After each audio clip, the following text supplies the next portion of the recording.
नमस्कार, आदाब। Crime petrol the burning cases श्रृंखला के आज के एपिसोड में आप सबका स्वागत है। धीरे धीरे ही सही, पर जिंदगी अपनी राह पर आ रही है। वो सपने जो देखे थे मैंने धुंधले से अब साफ होने लगे हैं। आगाज बहुत पहले का है, पर कदम उन खुशियों में आज रखा है मैंने। वो चेहरा जब मुस्कुराता है तो जिंदगी मुस्कुराती है। माँ ने सही कहा था कि सुख नहीं टिकता तो दुख भी कभी हमेशा के लिए नहीं रहता। बस अब सब यूं ही चलता रहे, खुशियां रास्तों में हो, कोई दुख करीब से भी ना गुजरे। यूं तो दुखों से लड़ना भी सीख लिया है मैंने, पर अब ऐसा विश्वास है कि मानो सब हाथ की लकीरों में है और जिंदगी साथ है।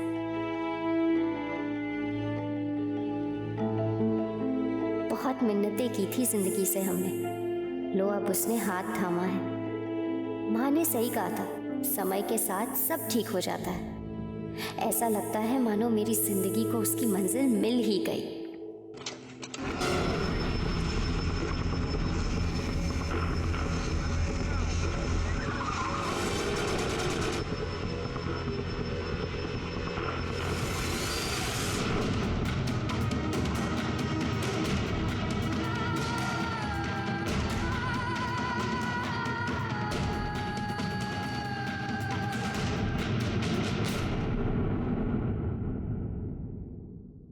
दूर से देखें तो अमीर घरानों और बड़ी बिजनेस फैमिलीज की दुनिया परियों की कहानी जैसी खूबसूरत और चमकदार दिखाई देती है, लेकिन वो जिंदगियां जो पैसे, रुतबे और शान शौकत के पीछे सांस ले रही होती हैं, वही जानती हैं कि उनके दुख भी आम इंसान के जैसे ही हैं, जो हर पल उनका दम घोट रहे हैं। Crime petrol dial 100 the burning cases श्रृंखला के आज के एपिसोड में हम आपको कानपुर के एक ऐसे ही बड़े स्टील कारोबारी परिवार की बहू स्तुति साहनी की कहानी दिखाने जा रहे हैं, जिसकी जिंदगी परियों की कहानी से निकलकर कब वहशी दरिंदगी की दास्तां बन जाएगी, शायद इसका अंदाजा सही मायनों में उसे भी नहीं था।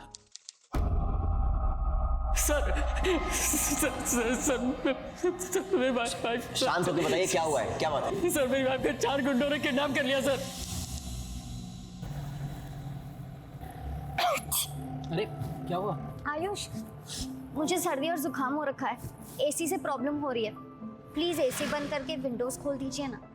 जैसा आप कहें मैडम, आपका हुक्म सर आंखों पर। अच्छा, जब तक मैं ठीक ना हो जाऊं ना, मेरे करीब आने की कोशिश मत करना। हो सकता है मेरी बीमारी तुम्हें लग जाए।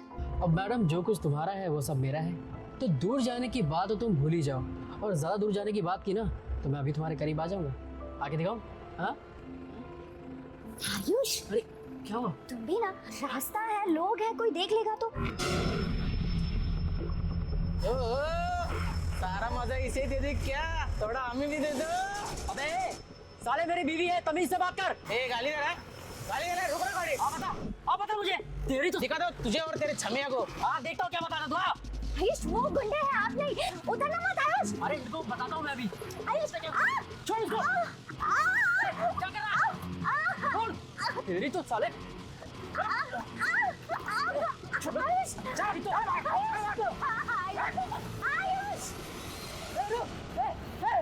कहाँ हुआ ये सब? सर इंडस्ट्रियल सेक्टर एरिया के पीछे। आपने उनकी मोटरसाइकिल का नंबर नोट किया था या फिर कोई वीडियो या फोटो? सर सब कुछ इतना जल्दी मैं बहुत घबरा गया था सर, दिमाग में नहीं आया कि उनके गाड़ी का नंबर नोट कर लूं सर। अच्छा, जब वो लोग आपकी वाइफ को किडनैप करके लेकर गए, आपकी वाइफ का फोन उनके पास था? हाँ सर। अपनी वाइफ का नंबर और अपनी गाड़ी का नंबर दोनों लिख कर दीजिए इसमें। आपकी वाइफ का कोई फोटो होगा आपके पास? हाँ सर, हाँ सर, सही है।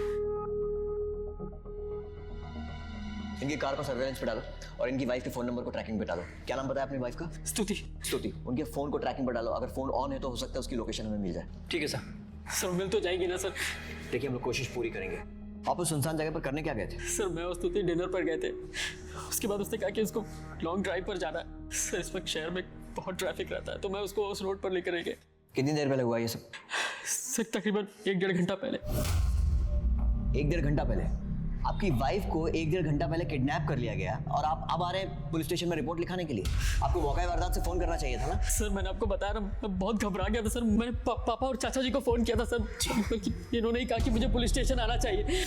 सर मैं वहाँ बहुत देर तक लिफ्ट के लिए वेट करता रहा, फिर एक बाइक वाले ने लिफ्ट दी और उसी बाइक वाले ने आपको पुलिस स्टेशन छोड़ा।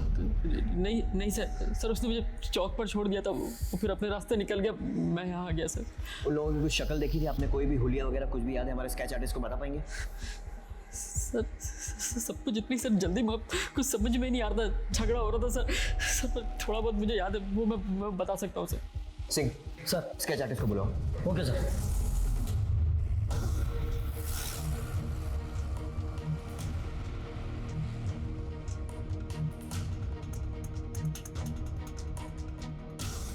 तुम लोग वहीं रुको, हम लोग पहुंच रहे हैं। ओके सर, पेट्रोलिंग टीम को इनकी गाड़ी कानपुर उन्नाव के पास जो कच्ची सड़क है वहाँ मिली है। सर मैं भी आपके साथ चलूंगा सर मुझे स्तुति का बहुत टेंशन हो रहा है, प्लीज़ सर। चलो।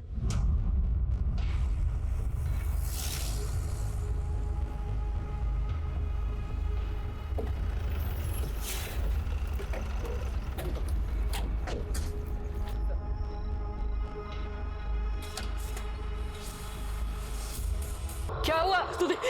स्तुति पीछे पीछे स्तुति पीछे रहिए। क्या हो गया तुम्हें? कुछ मत करिए, पीछे रहिए। क्या हो गया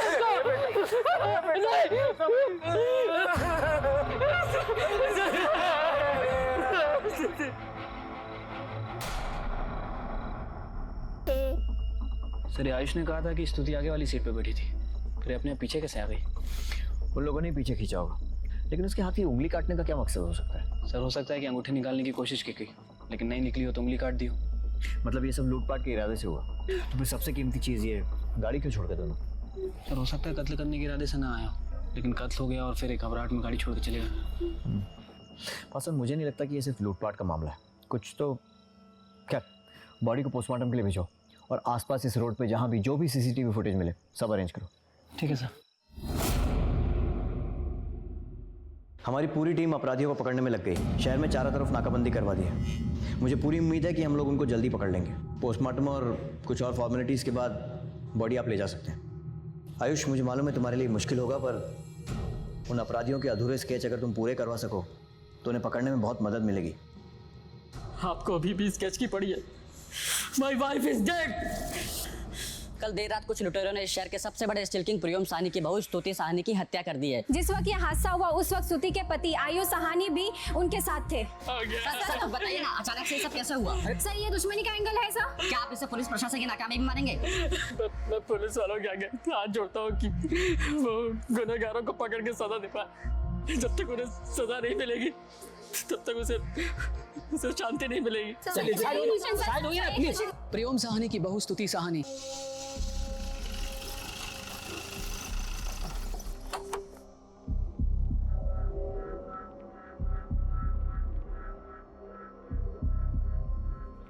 भाई साहब, वो आपने तो कहा था कि आयुष और स्तुति का एक्सीडेंट हुआ है और चूंकि स्तुति को चोट ज्यादा लगी है इसलिए वो आईसीयू में है। फिर ये सब भीड़ कैसी? भाई साहब हम नहीं चाहते थे कि आपको कोई सदमा लगे। आप लोग आइए, आप लोग आइए ना, आइए। सर हाँ पासवान, स्तुति की पोस्टमार्टम रिपोर्ट। सर रिपोर्ट के हिसाब से उसकी बॉडी पर 14 बार चाकू से वार किया गया और सर चाकू की इंटेंसिटी को देखकर लगता है कि पूरी ताकत से मारा गया है। और सर उसके बाएं हाथ की रिंग फिंगर को भी काटा गया है। बॉडी पे सभी जगह चोट के निशान है। किसी तरह की जबरदस्ती या रेप का कोई निशान? नहीं सर, ऐसा तो कुछ भी नहीं है। पासवान, जितनी बेरहमी से इसे मारा गया है और ये चाकू के घाव, लगता है ये लोग इसे मारने के इरादे से ही आए थे, क्योंकि लूटपाट के लिए कोई इतनी बेरहमी से खून नहीं करेगा। और उसकी बॉडी पर किसी तरह की जबरदस्ती का भी कोई निशान नहीं है। जबकि आयुष का कहना है कि ये झगड़ा श्रुति को छेड़ने को लेकर शुरू हुआ। और अगर लूटपाट का भी मामला है तो सबसे कीमती चीज़ इनकी कार ऐसे ही छोड़ के चले गए वो लोग। सर ऐसा भी तो हो सकता है कि स्तुति की फैमिली की किसी से कोई पुरानी दुश्मनी हो। दुश्मनी का बदला लेने के लिए स्तुति का मर्डर किया गया। बाय द वे सर, हमें स्तुति के हाथ में एक शर्ट का बटन मिला है और कुछ बाल भी मिले। बालों को प्रिजर्व करके रखो, डीएनए टेस्ट के काम आएंगे अगर कोई सस्पेक्ट हाथ लगता है तो। Okay sir. कानपुर में हमारा स्टील का बहुत बड़ा कारोबार है। बिजनेस कंपटीशन तो लगा रहता है। इसका मतलब ये तो नहीं कि कोई मेरी बहू को मार के चला जाएगा और बेटे को छोड़ देगा। और यहाँ कानपुर में हमारी किसी से कोई दुश्मनी भी तो नहीं है। किसी को जानते तक नहीं है यहाँ पर, और हमारी बेटी तो यहाँ बहुत खुश थी। स्तुति के साथ आपके संबंध कैसे थे? मतलब कोई लड़ाई झगड़ा या मनमुटाव? सर, हम दोनों एक दूसरे से बहुत प्यार करते थे सर। अभी 1.5 साल पहले तो हमारी शादी हुई थी। ऑफिस के काम के चक्कर में मैं बहुत बिजी रहता था सर, उसको टाइम नहीं दे पाता था, पर हर संडे में उसको घुमाने के लिए लेके जाया करता था sir. Last to last Sunday हम लोग सर रेन डांस के लिए गए थे सर। लास्ट संडे भी मैं उसको फिल्म दिखाने के लिए गया था, और इस संडे हम लोग डिनर पे गए थे। Okay, thank you sir. Ayush, मैं सोच रही थी इस राखी में जबलपुर अपने घर चली जाऊं, अपने भाइयों को और कजिन्स को राखी बांध दे। और वैसे भी वो शिकायत कर रहे थे कि जब से मेरी शादी हुई है मैं उन्हें भूल ही गई हूँ। अरे तो एक काम करो ना, उन लोगों को कानपुर बुला लो। यार तुम्हें तो पता है ना, मैं तुम्हारे बिना एक पल भी नहीं रह सकता। और मैं जो तुम्हारे बिना अकेली घर पे रहती हूँ वो अरे उतना तो करना ही पड़ेगा ना, वरना जब कल को हमारे बच्चे होंगे तो उन्हें क्या खिलाएंगे? वैसे मैडम 1.5 साल हो गए हमारी शादी को। पता है पापा क्या पूछ रहे थे? पापा क्या? आयुष, तुम भी ना बहुत बातें बनाने लग गए हो। सर सच कह रहा हूँ, सच में स्तुति से मैं बहुत प्यार करता था सर। मैं तो उसको इस दुनिया की सारी खुशियाँ देना चाहता था, उससे 1 मिनट के लिए भी दूर नहीं रहना चाहता था मैं सर। उस दिन भी लॉन्ग ड्राइव पे जाने का मेरा बिल्कुल मन नहीं था, पर उसके कहने पर मैं गया। काश अगर मैं नहीं गया होता तो आज वो हमारे बीच में। कौन से रेस्टोरेंट में गए थे आप? Sir, डायनाइट restaurant.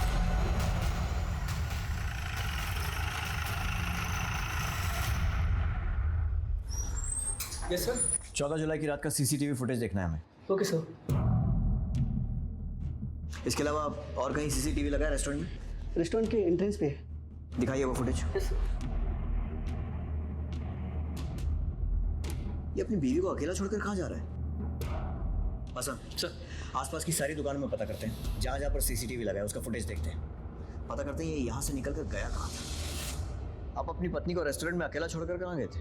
सर मुझे वहाँ थोड़ी घबराहट सी हो रही थी, इसलिए बाहर टहले गया था। बड़ी जल्दी खत्म हो गई आपकी घबराहट, क्योंकि आप रेस्टोरेंट से निकल कर उसके बाजू वाली दुकान से तो निकले, लेकिन 3-4 दुकान आगे भी नहीं पहुंचे, बल्कि उन्हीं 2 दुकानों के बीच में कहीं पर रुक गए थे। क्या कर रहे थे आप?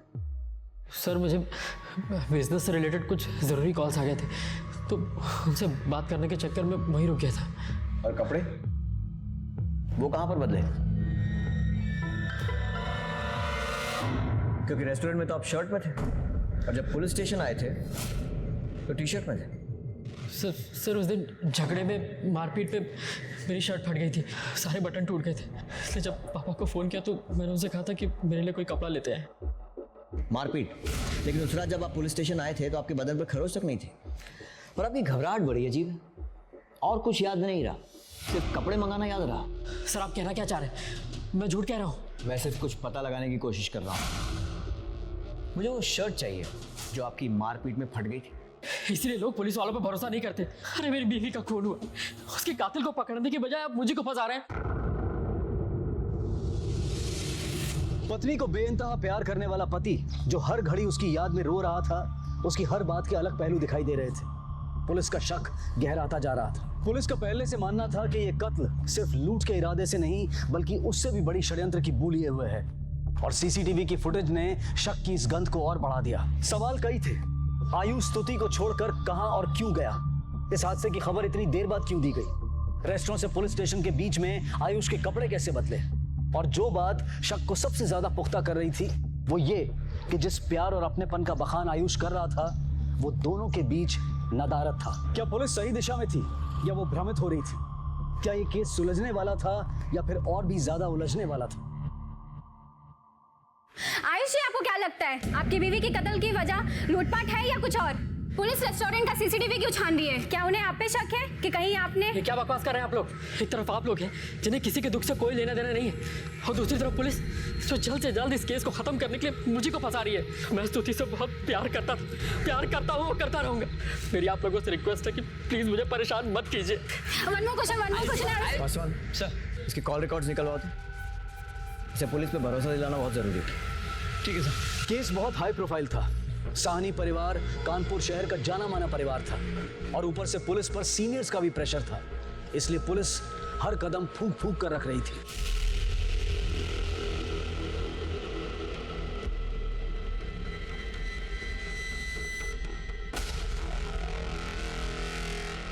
सर, आयुष के फ़ोन रिकॉर्ड से पता चला है कि स्तुति के गायब होने के बाद आयुष ने स्तुति के नंबर पर लगातार कांटेक्ट किया था।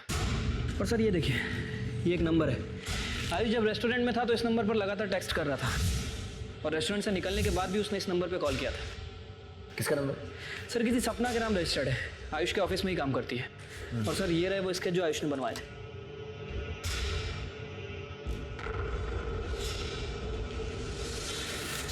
विक्रम, एक क्लू मुझे मिला। ये देखो, ये है क्राइम सीन वाली रोड का सीसीटीवी फुटेज। अभी देखो, ये रेस्टोरेंट के बाहर का फुटेज। ये बाइक पर ये दो लोग रेस्टोरेंट के बाहर किसी का इंतजार कर रहे हैं। अभी देखो, और ये जैसे ही आयुष की गाड़ी आई दोनों निकल गए। अब ये आगे की दोनों दुकानों का फुटेज, रेस्टोरेंट के बाजू वाली दुकान का फुटेज, उसमें से ये बाइक जाती हुई दिखाई दे रही है, लेकिन दो दुकान आगे जो सीसीटीवी है उसमें नहीं दिख रही। मतलब वो बाइक इन दोनों दुकानों के बीच में कहीं पर रुकी और इसके 20 मिनट बाद ये आयुष निकला रेस्टोरेंट से, पहली दुकान के सीसीटीवी के सामने से निकला ये, लेकिन आगे वाले सीसीटीवी में नहीं है। इसका मतलब आयुष भी इन दोनों दुकानों के बीच में किसी एरिया में था जहां पर सीसीटीवी नहीं है। सर इसका मतलब ये हुआ कि ये दोनों वहाँ पर आयुष का इंतजार कर रहे थे। विक्रम, पता करो ये बाइक किसकी है और ये दोनों लोग कौन है।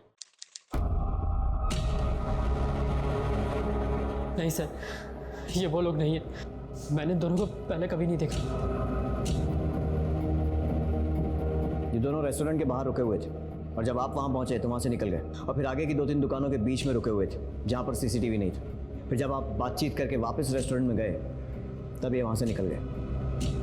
सर सड़क पे बहुत से लोग होते हैं, मैंने ध्यान नहीं दिया, मुझे नहीं पता ये लोग वहाँ क्या कर रहे थे या नहीं थे। पर सर मैं इतना ज़रूर जानता हूँ कि स्तुति की किडनैपिंग में ये लोग नहीं थे। सर लोग 4 लोग थे, उनकी दाढ़ी थी और वो सर पर एक कपड़ा बांधा हुआ था। सर ठीक है, लेके जाओ इन्हें। किडनैपिंग के बाद आपने अपनी पत्नी के नंबर पर फोन लगाया था? सर मेरे पास और कोई चारा भी तो नहीं था। हेलो हेलो, स्तुति स्तुति स्तुति, ये बात आपने हमें पहले क्यों नहीं बताई? सर उस दिन मेरा कुछ दिमाग काम ही नहीं कर रहा था सर, कुछ समझ में नहीं आ रहा था, इसलिए बताना भूल गया। ठीक है विक्रम, सर उन दोनों को जाने दो और अपने आदमी लगा दो उनके पीछे 24 घंटे नजर रखने के लिए। और ये लड़की सपना, इसको थाने बुलाओ, जिसे आयुष रेस्टोरेंट से मैसेज कर रहा था। Okay sir. ये सपना श्रीवास्तव यहीं काम करती है ना? जी हाँ। बुलाइए, उससे बात करनी है। सब, लेकिन वो ऑफिस अभी तक आई नहीं। सर मुझे इसके बारे में कोई आइडिया नहीं है। रिश्ता तो मैं कह नहीं सकती, पर हाँ सपना आयुष सर के ऑफिस में जब भी जाती है बहुत देर तक रुकती है। कितनी बार तो मैंने उन्हें ऑफिस से एक साथ बाहर जाते हुए भी देखा है। एक दिन तो आयुष सर सपना के क्यूबिकल में आकर उसके पास बैठ गए थे। सर आयुष के ऑफिस में पूछताछ करके पता चला है कि आयुष और सपना इन दोनों का अफेयर चल रहा था। ये देखिए सर, सपना के कॉल रिकॉर्ड्स। सर इन कॉल रिकॉर्ड्स में हमें आयुष का एक दूसरा नंबर भी मिला है। इस नंबर के बारे में आयुष ने हमें नहीं बताया था। सर सपना नहीं बल्कि और भी 2 लड़कियों के साथ उसके अफेयर थे। पिछले 1 महीनों में आयुष ने लगभग सपना को 300 कॉल किए हैं और अनीशा को लगभग 663। ये अनीशा कौन है? सर अनीशा उसकी पड़ोसी है। और सर इन दोनों के अलावा एक लड़की और भी है, कोमल। कोमल को भी वो अक्सर कॉल किया करता था।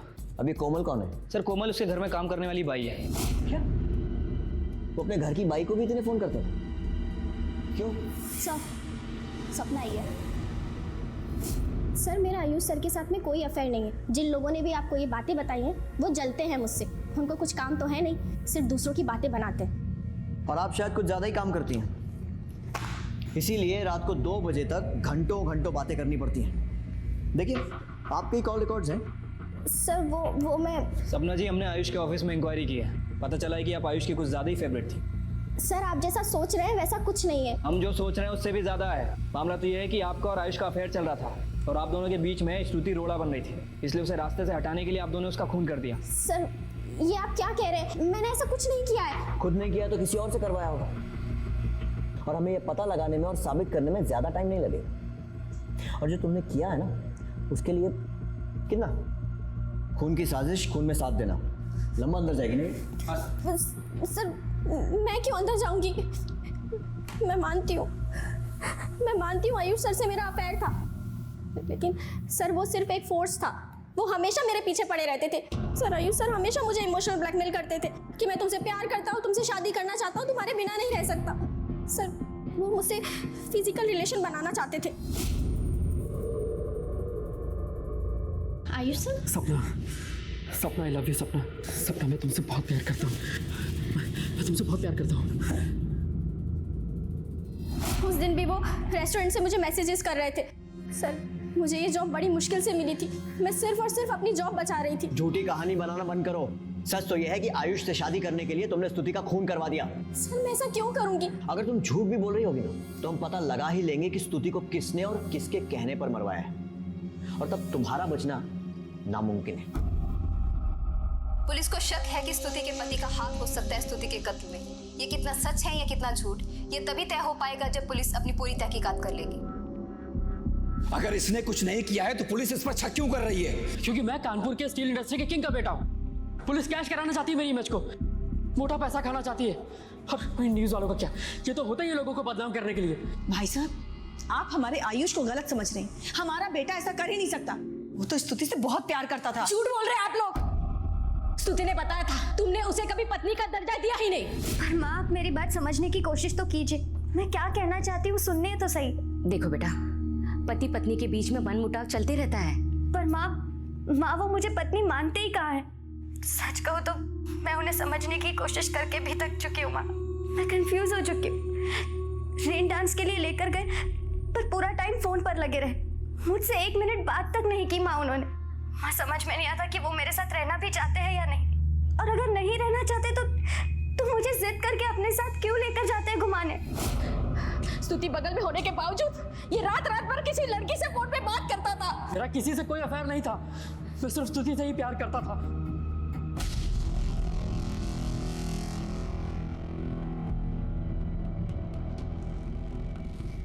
साहब आपने हमें यहाँ क्यों बुलाया? ये सुनने के लिए कि जब हम तुमसे ये कहें कि तुम्हारा और आयुष का अवैध संबंध था, तो तुम कहो कि ये गलत है, झूठ है, लेकिन हमें मालूम है कि तुम दोनों के बीच में क्या चल रहा है। क्या हुआ? गला सूख रहा है? पानी चाहिए? कब से चल रहा है ये सब? झूठ मत बोलना, क्योंकि हमको मालूम है कि आयुष के घर में एक नहीं बहुत सारे कैमरे लगे हुए हैं, और उन सारे कैमरों में साफ साफ दिख रहा है कि तुम दोनों के बीच में क्या हो रहा था। सारी वीडियो रिकॉर्डिंग है हमारे पास, देखोगी? दिखाएं? क्या हुआ? उसने तुम्हें बताया नहीं था कि वीडियो रिकॉर्डिंग कर रहा है? देखो, हम ना तुम्हारे फायदे की बात कर रहे हैं। वो है रईस बाप की औलाद, साफ बच जाएगा। फंसेगा कौन? तू। और हो सकता है कि खुद को बचाने के लिए वो तुझको फंसा दे और कहे कि तूने ही स्तुति का खून करवाया है। नहीं साहब, हमने तो कुछ भी नहीं किया। वो तो साहब खुद ही हमारे पास आते थे।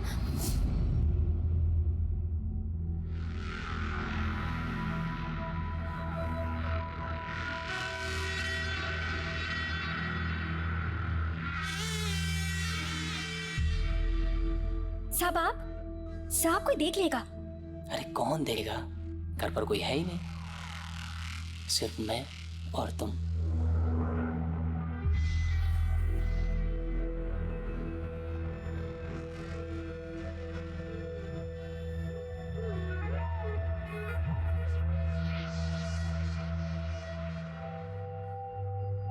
हम तो मजबूर थे साहब, हमें पैसों की भी जरूरत थी, वरना हम ऐसा काम कभी ना करते।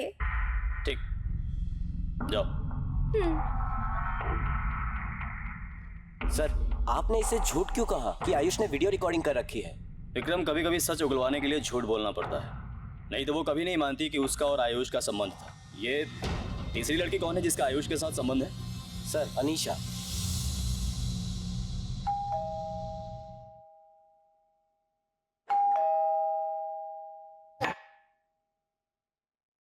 अनीशा?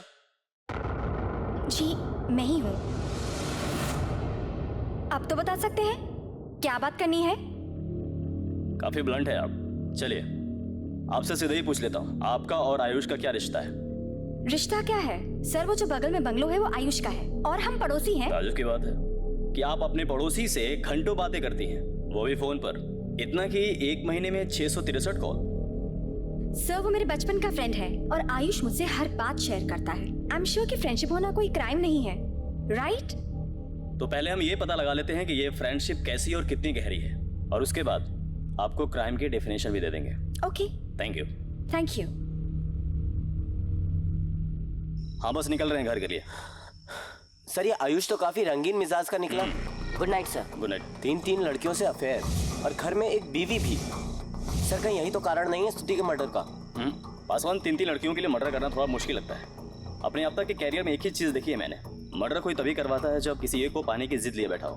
तो लड़की तो कोई एक ही होनी चाहिए। हाँ, ये हो सकता है कि स्तुति को आयुष की इन रंगरलियों के बारे में पता चल गया हो, और क्योंकि आयुष अपनी लाइफस्टाइल चेंज करने के लिए तैयार नहीं था तो उसने स्तुति को ही रास्ते से हटा दिया हो। सर ये भी तो हो सकता है कि अनीशा, सपना और कोमल, इन तीनों में से किसी एक को आयुष से मोहब्बत हो गई हो, और इन तीनों में से किसी एक ने ही स्तुति को अपने रास्ते से हटाया हो। क्योंकि आयुष वैसे भी काफी मालदार पार्टी है और शादीशुदा भी है, और एक शादीशुदा आदमी से दोबारा शादी करना पॉसिबल नहीं है। जो भी है, एक बात तो पक्की है कि ये खून लूटपाट के इरादे से नहीं किया गया, और उधर आयुष को देखे तो वो हर बात में हमसे झूठ बोलता आ रहा है। तो ये भी पॉसिबिलिटी है कि वो जानबूझकर उन दोनों लोगों को नहीं पहचाना।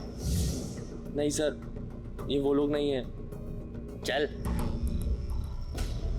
सर, मैंने इन पे नजर रखी हुई थी। ये दोनों शहर छोड़ के भागने की कोशिश कर रहे थे, तो मैं इनको पकड़कर पुलिस स्टेशन ले आया।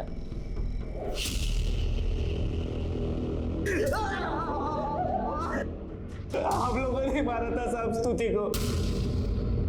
सतीश के कहने पे मारा था साहब। कौन सतीश? साहब सतीश मर्डर की सुपारी लेता है, इसकी सुपारी भी उसी को मिली थी। स्तुति को मारने के लिए ऐसे लोग चाहिए थे जिनका पहले से पुलिस में कोई रिकॉर्ड ना हो, इसलिए हमको बोला था मारने के लिए।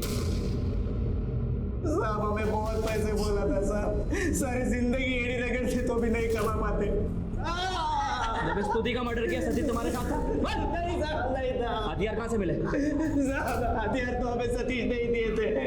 उसने वो चाकू वो सुपारी देने वाले आदमी के साथ घंटा घर चौक की दुकान से खरीदा था साहब।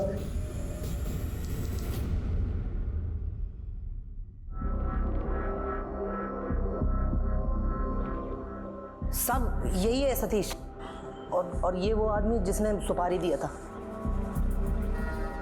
क्या नाम है इसका? पता नहीं साहब, सतीश ने अभी कभी इसके बारे में बताया नहीं कुछ। और कहाँ मिलेगा ये सतीश?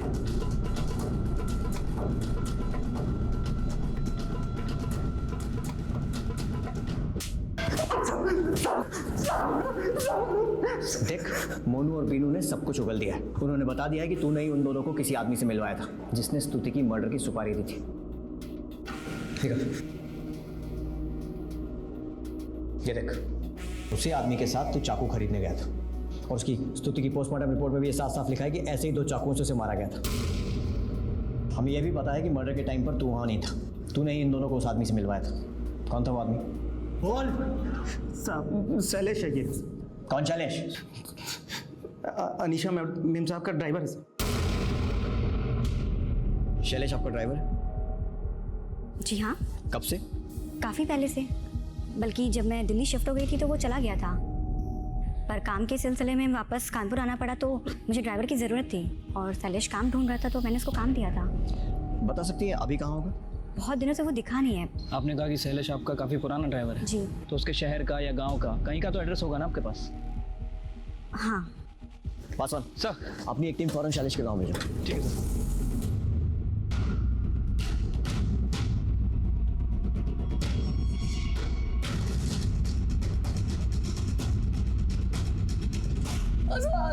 गरीब आदमी हूँ साहब, मेहनत करके कमाने वाला हूँ, ऐसा कभी सोच भी नहीं सकता हूँ साहब। मेहनत तो देख ली तेरी, बहुत कोशिश की ना भागने की, लेकिन पकड़ा गया।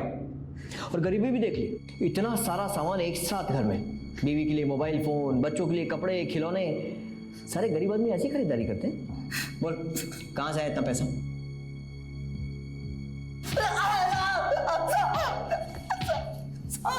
देख, जिनको तूने सुपारी दी थी ना, उन्होंने सब उगल दिया है, तेरा नाम भी, और ये भी कि उन्हें बिना कुछ दिए तू फरार हो गया वहां से, और अब तेरी बारी है बोलने की। चल बोल, किसके कहने पर किया ये सब? साहब आयुष साहब के कहने पे गया था साहब। पासवान, हम शैलेश पर पूरी तरीके से भरोसा नहीं कर सकते। हो सकता है उसका इरादा लूटपाट का ही हो, लेकिन फंस जाने पर आयुष का नाम लगा रहा हो, क्योंकि उसे आयुष और अनीशा के संबंध के बारे में सब कुछ मालूम था। ऐसा करो, इसकी कॉल रिकॉर्ड निकलवाओ और आस पड़ोस में पूछताछ करके पता करो कि ये आयुष और अनीशा की लव स्टोरी कितनी चर्चे में थी।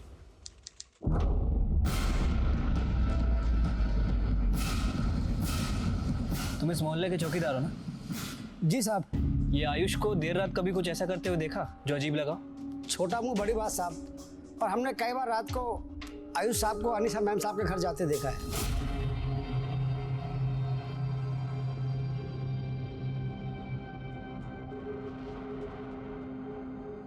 आयुष साहब रोज रात को 1 बजे के करीब अनीशा मैम साहब के घर जाते थे और सुबह 4 बजे अंधेरे में ही अपने घर लौट आते थे।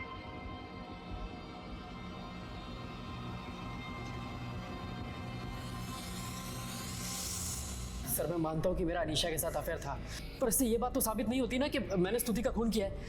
साहब शैलेश को मेरे और अनीशा के बारे में सब कुछ पता था, उसने इसी बात का फायदा उठाया।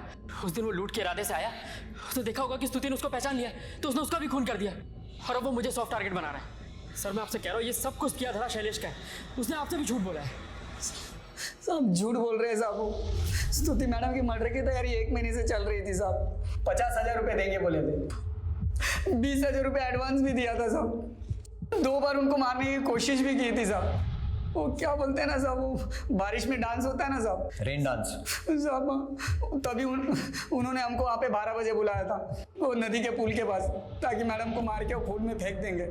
लेकिन साहब पुलिस उस दिन 10 बजे आकर ही बंद कर दी साहब, इसलिए साहब को मैडम को लेके जाना पड़ा साहब। और दूसरी बात, साहब मैडम को फिल्म दिखाने ले गए थे, हम उनको मारने ही वाले थे कि उनको घर से फोन आ गया साहब, इसलिए मैडम को लेके जाना पड़ा और इस एतवार को उनका काम हो गया साहब। आयुष को स्तुति को मारने की इतनी जल्दी क्यों थी? क्योंकि साहब वो अनीशा मैडम सब पेट से थी। सॉरी, मैं कोई टेस्ट नहीं करवाऊंगी और लॉ के हिसाब से आप लोग मुझे फोर्स भी नहीं कर सकते।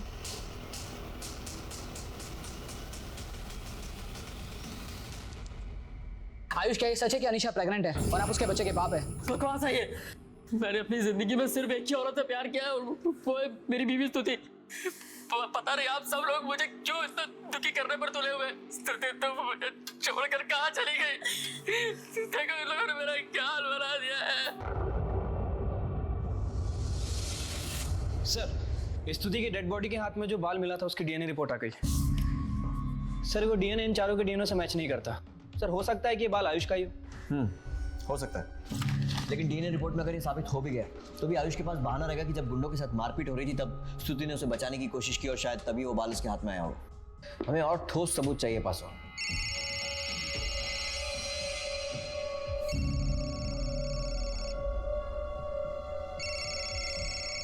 जब बड़े लोग फंसते हैं ना तो उन्हें बचाने के लिए और बड़ी बड़ी पहुंचे लगाई जाती हैं।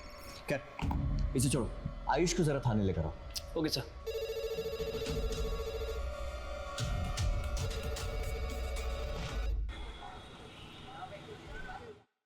सर हाँ पास में। सर स्तुति के मर्डर के 1 महीने पहले शैलेश के फ़ोन पर इन 2 नंबरों से लगातार कॉल आ रहे थे और सर इन दोनों फ़ोन में आपस में कॉल्स भी एक्सचेंज हो रही थी। सर इंक्वायरी से पता चला है कि ये नंबर बरेली के किसी अमित झा के नाम रजिस्टर्ड है। लेकिन सर एक अजीब बात है, इन दोनों नंबर की लोकेशन ज़्यादातर अनीशा और आयुष के घर के आसपास ही दिखा रही है। सर हो सकता है कि शैलेश झूठ बोल रहा हूँ, अपने किसी दोस्त के साथ मिलकर आयुष को फंसाने की कोशिश कर रहा है। पता करो कि अमित झा कौन है और इसका शैलेश से क्या वास्ता है।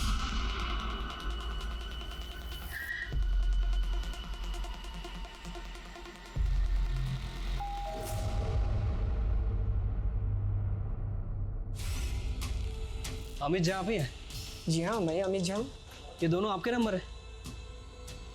पिछले कई दिनों से कानपुर में एक्टिव है। सर मैं कभी कानपुर गया ही नहीं, और रही बात नंबर की तो ये दोनों नंबर मेरे नहीं है। मैं आपको अपना नंबर बताता हूँ, चाहे तो आप चेक कर लीजिए।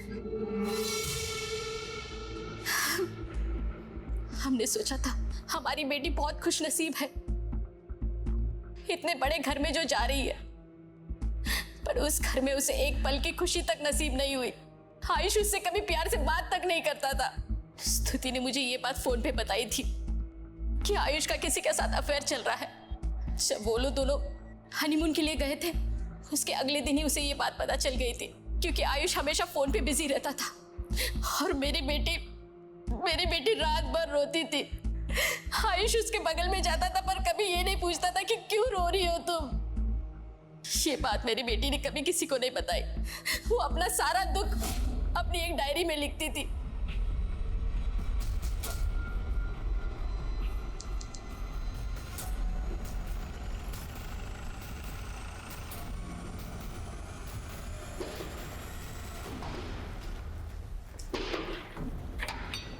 क्या हुआ? क्या क्या हो रहा है? तलाशी लेनी है आपके घर की। ये क्या तरीका है ये? सर्च वारंट है हमारे पास। चारों तरफ देखो अच्छे से।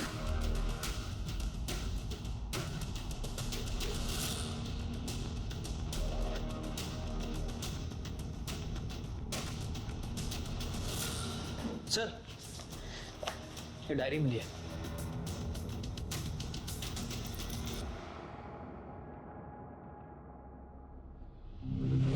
सर मैं सच कह रहा हूँ, मैंने कुछ नहीं किया है। तू ऐसे नहीं बोलेगा ना? पासवान सर। यादव मैडम।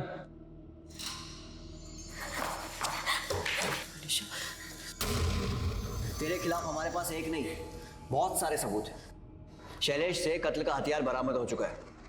वो 5 सिम जिनसे तुम बात करते थे और मर्डर की प्लानिंग कर रहे थे, उसकी सारी डिटेल्स भी हमारे पास है। रेन डांस और फिल्म देखने वाले दिन भी तू स्तुति का खून करना चाहता था ना, लेकिन हो नहीं पाया। स्तुति ने अपनी डायरी में तुम दोनों के बारे में बहुत कुछ लिखा है और अपनी माँ को भी फोन करके बहुत कुछ बताया था, इसलिए अब छुपाने से कोई फायदा नहीं होगा। और तुम्हें क्या लगा ये तुमसे प्यार करता है? तुमने इसके लिए मर्डर तक प्लान कर दिया और तुम्हें यह नहीं मालूम कि इसकी लाइफ में तुम अकेली लड़की नहीं हो बल्कि हजारों लड़कियां हैं। इसके ऑफिस में काम करने वाली सपना से लेकर इसके घर में झाड़ू पोछा करने वाली कोमल तक, सबके साथ अवैध संबंध है इसके। नहीं अनिशा, ऐसा कुछ नहीं है। तुम मेरा यकीन मानो। मैं सिर्फ तुमसे प्यार करता हूँ, मेरा यकीन करो। मैं किसी और से प्यार नहीं करता। सर मुझसे बहुत बड़ी गलती हो गई सर। चल अब बता क्या हुआ था उस रात? सर उस दिन रेस्टोरेंट से 10 मिनट के लिए निकल के मैं मोनू और बीनू से मिलने गया था। बीनू और मोनू ने मेरा नाम आपको इसलिए नहीं बताया क्योंकि मैंने उन्हें किसी भी हालत में बचाने का वादा किया था। कोई गड़बड़ नहीं होनी चाहिए, बिल्कुल नहीं होगी। मैं बताता हूँ जी। प्लानिंग के अकॉर्डिंग मैं स्तुति को उस दिन आइसोलेटेड रोड पर लेके गया। ओ, मैंने बियर ज़्यादा पी ली थी तो थोड़ी बेचैनी सी हो रही है, घबराहट लग रही है। तो मैंने शैलेश को बुलाया है, आ ही रहा होगा। अभी आगे गाड़ी वही चलाएगा।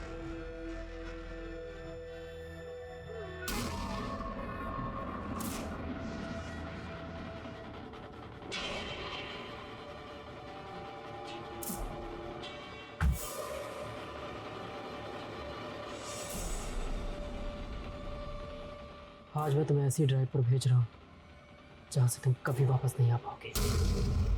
Enjoy your ride.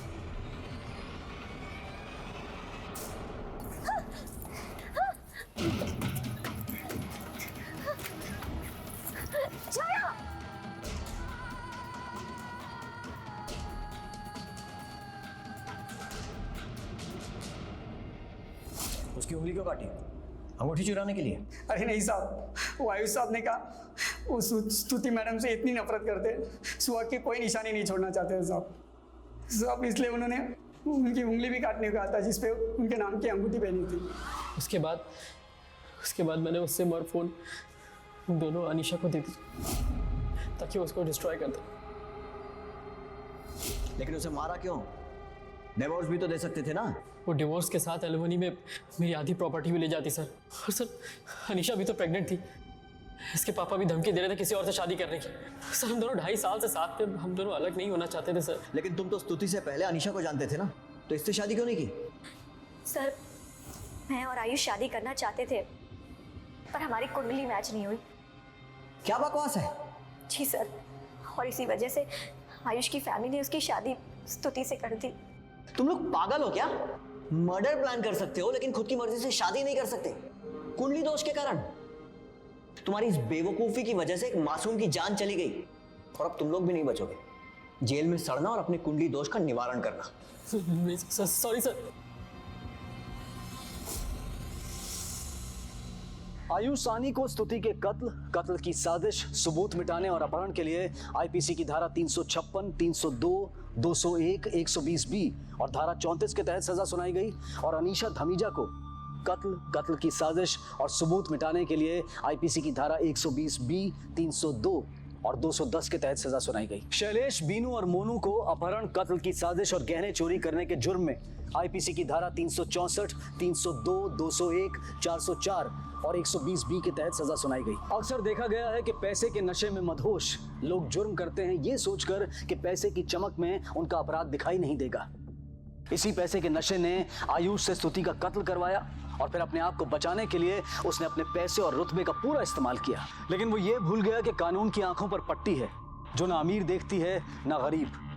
अब मैं अनूप सोनी आपसे विदा लेता हूं, फिर मुलाकात होगी अगले एपिसोड में एक और चौंका देने वाले केस के साथ।